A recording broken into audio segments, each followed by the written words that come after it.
Inside a repair bay packed with engineers, a cold billionaire walked beneath harsh industrial lights. She pointed straight at a man in a janitor's uniform who had just stepped away from an open engine. "You think you have the right to touch that?" The room went silent, but she did not know this man had just revived the engine after every senior engineer had failed. She ordered him fired on the spot, never knowing she had just dismissed the man who designed every race car her company built. How could such a secret hide inside her empire?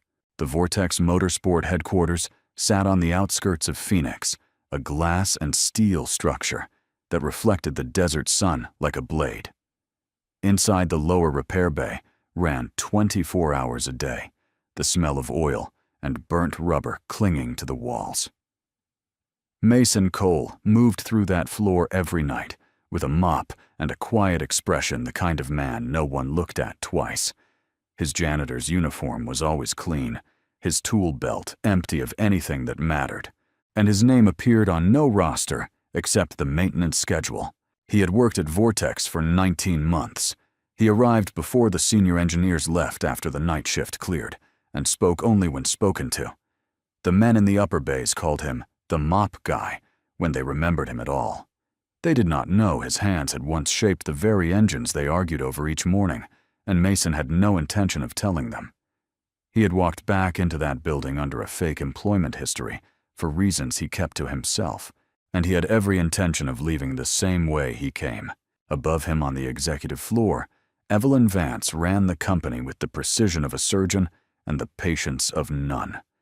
She had inherited Vortex from her late father 6 years earlier, and had since turned it into a global racing empire valued at over $4 billion.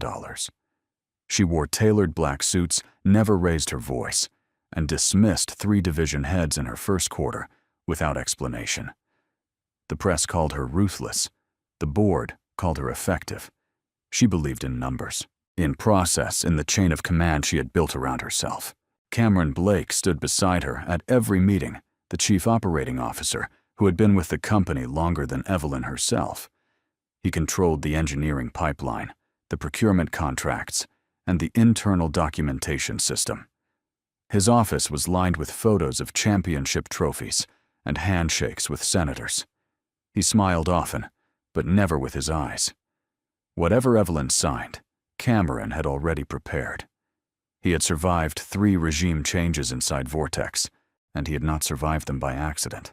The chief engineer, Isaac Porter, ran the technical department from the 3rd floor. He was a competent man with a clean record, the kind of leader who never disagreed with Cameron in public and never quite agreed with him in private. His team of 42 engineers had been working for months on the new GT Series engine, the centerpiece of the upcoming championship campaign. They were proud of their work. They were also running out of time, and Isaac knew it before anyone said it aloud. The trouble began on a Tuesday morning when the GT Series prototype failed for the 7th consecutive run. The engine block held the fuel injection cycled correctly, but at high revolutions, the entire system collapsed into a vibration pattern no one could explain. Telemetry data showed a flaw deep in the harmonic balance, somewhere between the crankshaft geometry and the cylinder firing order. 3 weeks remained before the Daytona qualifying event. The board was watching, and the press had begun to circle. Isaac assembled his best men in the upper bay and ran calculations for 36 straight hours. They replaced bearings, recalibrated timing, rewrote firing maps, and torque tested every component. Nothing worked. By the 3rd day, the engine had been torn down twice and rebuilt twice, and the vibration returned each time at exactly the same threshold. One of the junior engineers admitted off the record that the design itself might be wrong. He was reassigned within the hour, and the meeting moved on as if he had never spoken. Mason cleaned that bay every night. He emptied the bins, wiped the tool stations, and walked past the open engine without ever seeming to look at it. But he had been listening for 3 weeks. He had read the discarded printouts in the recycling bin, traced the harmonic graphs in his head, and seen the error before any of them. The current blueprint had been altered somewhere down the line. Someone had moved a single counterweight angle by less than 2 degrees, and that small change had been carried forward through every revision since. The engine was fighting itself. He told no one. He had learned long ago that speaking up inside this company cost more than staying silent. But on the 4th night, when the bay was empty and the prototype sat alone under the work lamps, something in him gave way. The Daytona deadline was a week closer. The engineers had gone home defeated. And the engine, that beautiful broken thing, was a problem he could have solved in his sleep when he was 26 years old. Mason set down his mop. He pulled a worn leather case from his locker, the one he had not opened in 19 months, and selected 3 precision tools by feel. Then he walked to the engine, lifted the housing cover, and got to work. He moved without hesitation the way a man moves through his own house in the dark. He repositioned the counterweight, adjusted the secondary balance shaft by hand, and recalibrated the firing offset, using nothing but a torque wrench and memory. 3 hours later, he closed the housing, wiped his hands on a shop rag, and started the engine. It ran clean. The harmonic vibration that had defeated 42 engineers was gone. Mason listened to it for a full minute, the way a man listens to the breathing of someone he had once loved. Then he shut it off, returned his tools to the locker, and went back to his mop as if nothing had happened. He thought he had been alone. He had not. The bay's overhead camera had caught every motion, and the security desk flagged the unauthorized access within minutes. By the time Mason finished his shift at 6 in the morning, the alert had reached Cameron Blake's desk. By 7, it had reached Evelyn Vance. She arrived at the bay at 7:45, walking through the corridors at a pace that made her assistants jog to keep up. The entire engineering team had been called in. They stood in a half circle around the prototype, Isaac at the front. Cameron at her side, the junior engineers in the back row trying not to be seen. The engine was running. The data screens behind it showed clean numbers, perfect numbers. Numbers no one in that room had been able to produce in 3 weeks. And in the corner, holding a mop, stood Mason. Evelyn took in the scene in less than 2 seconds. She did not ask questions. She did not request a report. She walked past Isaac, past Cameron, past the row of engineers in their company polos, and stopped 6 feet from the man in the janitor's uniform. The harsh industrial lights caught the sharp line of her jaw.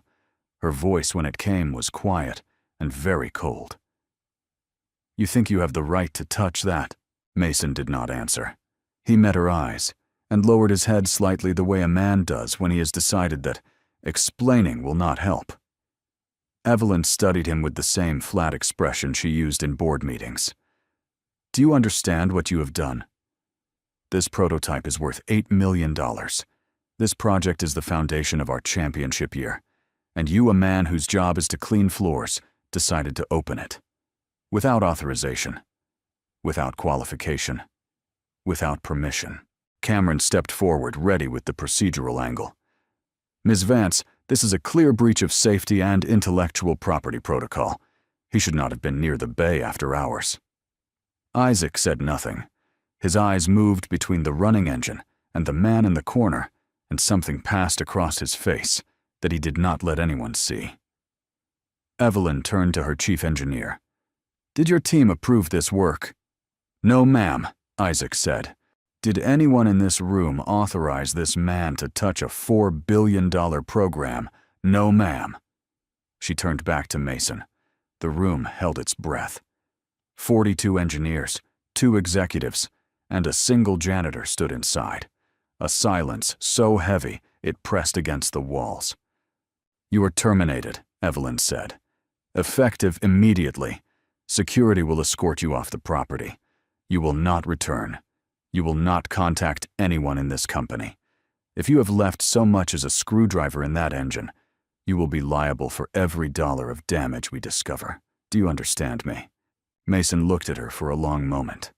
Then he nodded. Once set the mop carefully against the wall and walked toward the bay door without speaking. 2 security officers fell in behind him. He did not look at the engine. He did not look at Isaac, or at Cameron, or at any of the engineers who would be taking credit for his work within the hour. At the threshold, he stopped. He did not turn around. He spoke just loud enough for the front row to hear. "The counterweight is still off by 0.3 degrees. It will run for now. It will not run at Daytona." Then he was gone. Cameron made a short, dismissive sound and gestured for the team to return to work. Isaac did not move. He stared at the engine for a long time, then walked to the data screen and began scrolling through the harmonic readout with the slow, careful motion of a man who was beginning to suspect something he could not yet name. Evelyn watched the bay door swing shut. The image of the man in the janitor's uniform, calm and unbroken, lingered in her mind in a way she could not place. She turned to Cameron. "Send me his file by noon." "Of course." She walked out of the bay without another word. Behind her, the engine kept running, and somewhere in the harmonic data on the screen, a single number drifted by 0.3 degrees, just as the janitor had said. By the end of that same morning, Mason Cole no longer existed inside the Vortex system. His access badge was deactivated before he reached his car. His name was scrubbed from the maintenance roster, his locker emptied by security, and his final paycheck processed at a flat termination rate with no severance. Cameron Blake personally signed off on the paperwork and forwarded a brief memo to the executive floor describing the incident as a closed matter. Within 4 hours, it was as if the man had never set foot inside the building. The story spread across the engineering floor faster than any official statement. By lunch, every junior technician had heard some version of it. The janitor who broke into the prototype. The janitor who got himself fired in front of the CEO. A few of them laughed about it over coffee. A few of them did not. The senior engineers said nothing at all because the engine was still running, and none of them could quite explain why. Cameron moved quickly. By mid-afternoon, he had drafted a new set of access protocols, restricting the lower-tier staff from any zone above the basement maintenance loop. He framed it as a safety measure, supported by the morning's incident, and routed it directly to Evelyn for signature. He also took the opportunity to consolidate 2 engineering subteams under his own oversight, citing the need for tighter workflow during the Daytona push. Each move was small. Each move was reasonable. Together they tightened his grip on the technical pipeline by another full turn. Isaac Porter signed the new protocols without comment and went back to his data screen. He had been reviewing the harmonic readout from the prototype for most of the afternoon, and the more he looked at it, the less it made sense. The engine was running cleaner than any GT series unit they had built in 2 years. The vibration pattern was not just suppressed, it was gone. Whoever had touched that engine had not patched a problem. They had returned the system to a state Isaac had never seen before in his 10 years at Vortex. He pulled the original GT series schematics from the archive. The current revision, the one his team had been working from, showed the counterweight at a precise and familiar angle. He compared it to the harmonic signature now coming off the prototype and ran the geometry backwards. The math told him the engine on the bay floor was not built to the current blueprint. It was built to something older, something the company no longer had on file. Mason did not go home that day. He drove out of the Vortex parking lot and kept driving until the city dropped away behind him, and he stopped at a diner off the interstate where no one knew his face. He sat in a back booth with a cup of black coffee for almost 2 hours. He had walked into Vortex 19 months ago for a single reason, and he had failed at it. He had told himself he would stay invisible, finish what he came to do, and leave the way he had come. Instead, he had touched the engine, and now the door behind him was closed. He thought about the man he had been at 26, the one who had drafted the original GT platform on a folding table in a rented garage and licensed it to Vortex for what had seemed like a fortune at the time. He thought about the contract he had signed, the non-disclosure clauses he had not read carefully enough, and the slow series of events that had eventually pushed him away from the company that had bought his work. He had spent a decade somewhere else after that, doing other work in cities far from Phoenix, keeping his name off everything. When he finally came back, the only door open to him at Vortex had been the maintenance entrance, and even that had required a fake employment history. He had taken it. He had told himself it would be enough just to be near the work again. That night, in his small rented apartment on the east side of the city, he opened a metal lockbox he had not opened in 8 years. Inside were 3 things: a faded employee badge with a different name on it, a photograph of a younger man standing beside an engine block, and a sealed manila envelope. He looked at all 3 for a long time. Then he closed the box and put it back on the shelf. He had walked away once before. He could walk away again.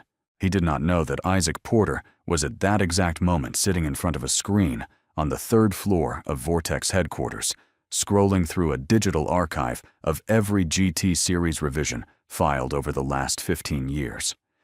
He did not know that Isaac had just found a discrepancy in revision number 41, a single counterweight angle adjustment, recorded with no engineering signature attached. He did not know that Isaac was beginning to ask the kind of question that inside Vortex was not safe to ask out loud. The next morning, Evelyn Vance read the file Cameron had sent her. It was 3 pages long. It described Mason Cole as a maintenance worker hired through a third-party staffing agency with a clean background check and an unremarkable employment history dating back roughly 2 years. There was no mention of any prior connection to the company. There was no mention of engineering experience. The file ended with a brief note recommending no further action. She closed the document and looked out her office window for a while. She had spent 20 years in business, and she knew what a clean file looked like. This one was too clean. The man she had seen yesterday in the bay had not moved like a janitor. He had not stood like one. And he had spoken about a 0.3-degree counterweight error with the calm certainty of someone who did not need to check his work. She did not say any of this to Cameron. She simply asked her assistant to pull the original third-party staffing contract and the agency's verification records, and to do it without going through the COO's office. The records did not arrive that day. They did not arrive the next day either. The staffing agency, when contacted directly, took a strange amount of time to respond. When the verification finally came through, 2 of the 3 reference numbers were no longer in service, and the 3rd belonged to a company that had been dissolved 4 years earlier. Evelyn read the report twice. Then she opened a separate inquiry into how Mason Cole had been onboarded, and routed it through legal instead of operations. On the 4th day after the firing, the prototype failed again. It happened during a high-load test at simulated Daytona conditions. The harmonic vibration returned at the upper rev range exactly as Mason had said it would, and the engine seized within 90 seconds.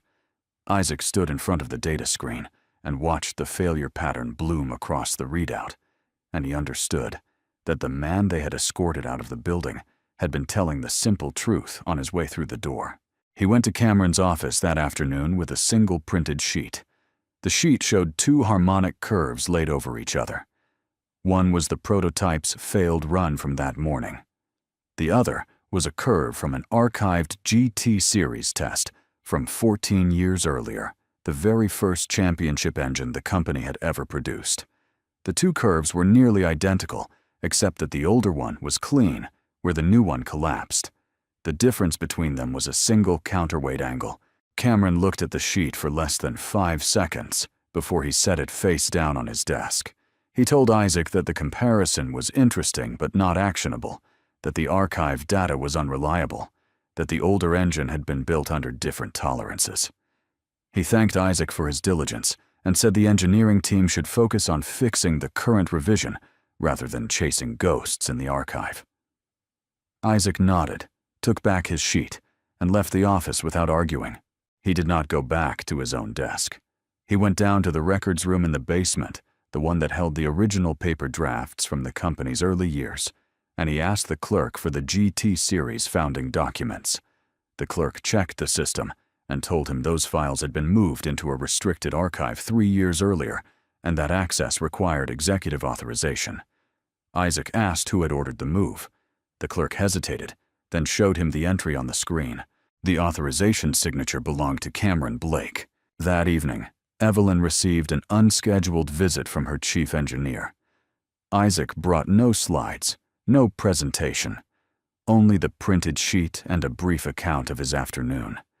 He laid the comparison curves on her desk and explained in the flat, factual tone he used when he was nervous that the engine, which had run cleanly for those few hours after the janitor's intervention, had matched a 14-year-old design specification that no longer existed in the active system.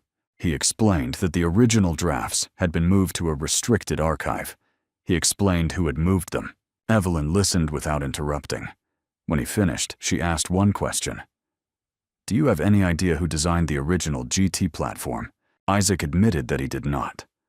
The founding designer's name had been redacted from every public-facing document he could find, and the internal records simply listed the project under a generic team designation. He had assumed, like everyone else in the engineering department, that it had been Cameron or one of Cameron's former associates. He no longer assumed that. She told him to go home, to say nothing to anyone, and to continue working on the current revision as if nothing had changed. After he left, she sat in her office for a long time with the comparison sheet in front of her.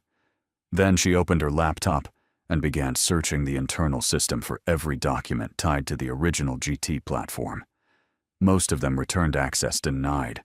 The few that opened had been edited within the last 3 years, every signature line scrubbed, every revision history truncated. The pattern was not subtle once she saw it. Someone had spent years quietly removing a name from her company's history, and the only person with the authority and the access to do it was the man who had stood beside her in the bay 4 days earlier and recommended she fire a janitor. She did not confront Cameron. She knew better than that. Instead, she made a single call to a private investigator she had used twice before, and she gave him 3 things: a name, a photograph captured from the bay's security footage, and an instruction to find out who Mason Cole had been before he picked up a mop. The investigator's preliminary report arrived 48 hours later. It contained 2 pages and 1 attachment. The attachment was a copy of an old contract between Vortex Motorsport and an independent designer for the licensing of a powertrain platform that would eventually become the GT series. The designer's signature on the contract was clear and legible. It read, Mason Cole. Evelyn read the contract 3 times. Then she set it down on her desk very carefully and understood that the man she had publicly humiliated and fired in front of 42 engineers was the man whose work had built every championship her company had ever won. She called the investigator back and asked him to pull every supporting document, every blueprint signature, every historical record that could prove the contract was genuine. He told her with the careful tone of a man who had seen this kind of thing before that most of those records appeared to have been altered or removed within the last 3 years. The contract she now held was, in his professional opinion, one of the only intact pieces of evidence left. The Daytona qualifying event was now 10 days away. The prototype was failing. The man who could fix it had been escorted off the property. The man who had erased him was sitting 2 floors below her, signing protocols that tightened his control of the company by the hour, and the legal proof of any of it was scattered, deleted, or buried inside an archive she could no longer be certain anyone was authorized to open. Across town, in a small apartment on the east side, Mason sat at his folding table and stared at the wall for a long time. He had told himself the night before that he could walk away again. The lockbox was still on the shelf. The bus station was 20 minutes from his door. But something held him in his chair. The engine was going to fail at Daytona. He had said so as he left the bay. And whether Vortex deserved his help or not, the work itself did. He did not know what he was waiting for. He only knew with a quiet and uncomfortable certainty that he was waiting. The decision sat on Evelyn's desk in the form of a single old contract. She had not gone home. The investigator's report lay open beside it, the lights of Phoenix stretching out through the office window behind her. The numbers in front of her were simple. The Daytona qualifying event was 10 days away. The prototype could not pass certification in its current state. The only man who knew how to fix it had been escorted off her property by her own order, and the executive who had orchestrated years of quiet erasure was still inside her building, signing protocols and consolidating divisions with her authority backing him. She understood with a clarity she had not allowed herself in 6 years of running Vortex that she had been the mechanism Cameron Blake needed to keep his secret buried. He had not lied to her. He had simply made sure she never had reason to ask. Her instinct for control, the same instinct she had built her reputation on, had become the wool behind which a deeper rot had grown undisturbed. By dawn, she had made her decisions. She called her general counsel at 5 in the morning and asked her to be in the office by 6:30 with the company's bylaws and the executive employment contracts. She called the head of corporate security and asked for a full audit of all archive access logs from the last 4 years, routed only to her. She called the board chair and informed him that an internal matter would require executive action before the Daytona event, and that she would brief him afterwards rather than before. He did not argue. She rarely gave him reason to. Cameron arrived at his office at his usual 8 o'clock. The general counsel was already waiting for him, along with 2 members of corporate security. The conversation lasted 9 minutes.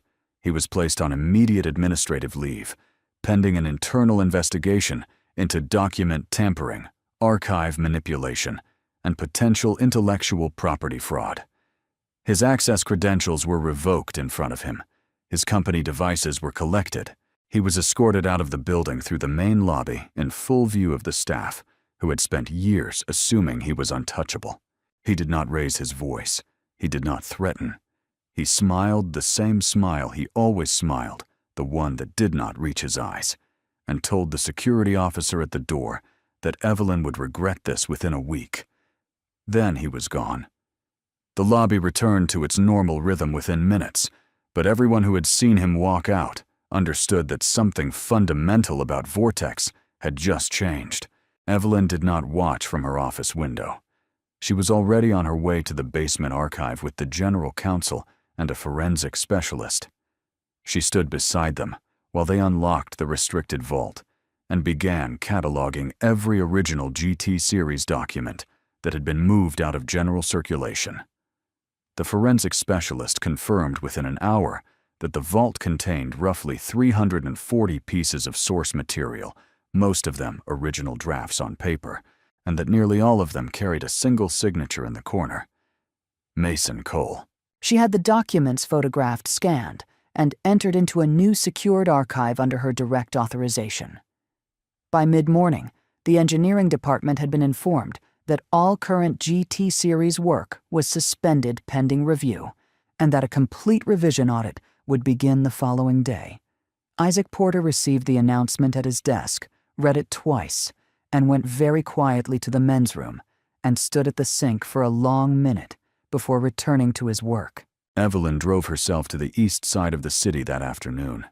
She did not bring an assistant. She did not bring security. She had the address from the investigator's report, and she parked her car on a quiet street outside a small 2-story apartment building with cracked stucco and a row of weathered mailboxes near the door. She climbed the stairs to the 2nd floor and knocked on the door of Unit 11. Mason opened it without checking who it was. He had been expecting someone, though probably not her. He was wearing a plain gray shirt and his hands were clean. He did not look surprised. He did not look angry. He simply stepped back and held the door open, and Evelyn walked into his apartment without saying anything. The room was small and orderly. There was a folding table near the window, with a notebook open on it, a coffee cup beside the notebook, and a single drafting pencil resting on the page. Evelyn glanced at the notebook as she passed. The page contained a hand-drawn harmonic diagram, precise and elegant, the kind of diagram her engineering department spent days producing on million-dollar software. She sat down at the table without being invited. He took the chair across from her. For a while, neither of them spoke. The afternoon light came through the window in a flat, dusty band, and somewhere outside, a delivery truck reversed and beeped twice and drove away. "I read the contract," Evelyn said. Mason nodded once. He did not ask which contract. He did not need to. "I want to know why you came back," she said. "After all those years. Why come back as a janitor? Why work in your own building and let men who do not know your name take credit for your work?" Mason looked at the notebook on the table for a moment. before he answered. I came back to see what they had done to it. I had heard the engines on broadcast. I could tell even through a television speaker that the geometry was drifting.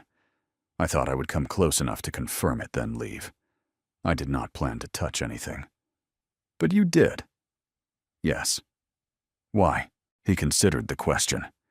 His voice when he answered was even and unembarrassed, the voice of a man who had already had this conversation with himself a long time ago. Because the engine was going to fail at Daytona, and because I built it. A man does not always get to walk past his own work when it is breaking. Evelyn took that in. She had prepared a small speech on the drive over an apology, framed in the careful language of a CEO, acknowledging an institutional failure. She did not deliver it. The room did not seem to want it. Instead, she said, Cameron Blake was placed on leave this morning. The original drafts have been recovered. The board will be informed by the end of the week. I am here to ask you to come back to Vortex, not as a janitor, in the role that should have been yours from the beginning. Mason did not answer immediately. He turned the pencil on the page a quarter turn and looked at it for a moment. What role is that? He said. Whatever you want it to be. Chief architect, founding engineer. Whatever title makes the work possible. I am not going to dictate the terms. I am going to ask you what you need, and I am going to give it to you. He looked up at her. And the engineering team. The team will follow your direction. That is not what I asked. His tone did not sharpen, but it became more specific. I asked about the engineering team, the men in that bay. They have been working from a corrupted blueprint for years. They do not know what the original platform was.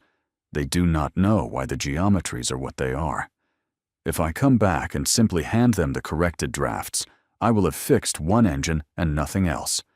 The next time something drifts, they will not catch it, because they were never taught the foundation. Evelyn waited. I will come back, Mason said, on one condition. Every engineer in that department from Isaac Porter down to the newest hire goes through a complete retraining on the original GT platform. Not a seminar, not a workshop. A full ground-up rebuild of how they understand the system. They learn what it was designed to do, why each component sits where it sits, and what the tolerances mean. If they cannot pass, that they do not work on the GT series. That will take months. It will.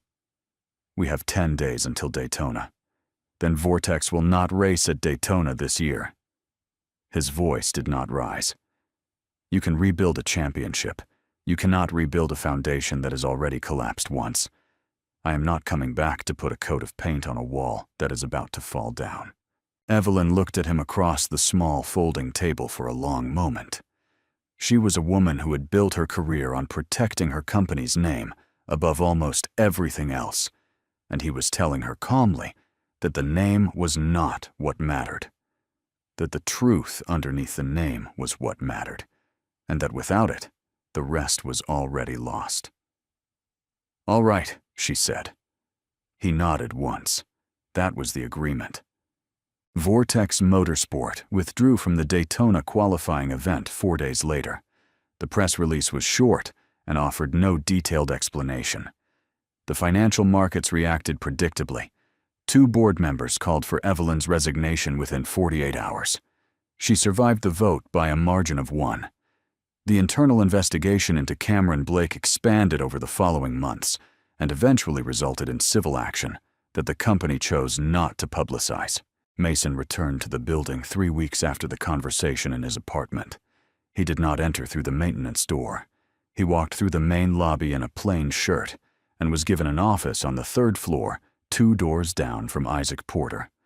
The retraining program he had outlined began that same week. It ran for 7 months.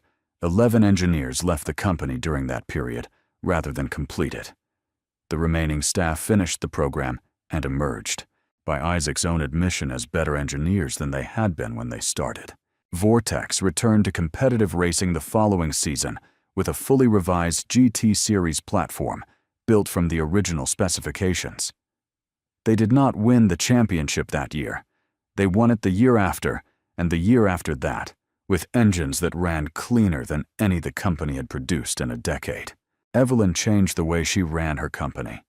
She stopped making technical decisions in boardrooms and started making them on the engineering floor. She sat in on retraining sessions. She asked questions she would once have considered beneath her. She learned slowly that authority built on control was not the same thing as authority built on understanding, and that the first kind could erase a man from a company's history without ever noticing what it had thrown away. In any system, technical truth matters more than reputation or power. When a person is judged wrongly because of where they stand in the social order, the entire system can quietly lose the foundation it was built on and never know what it has lost until the engine begins to break.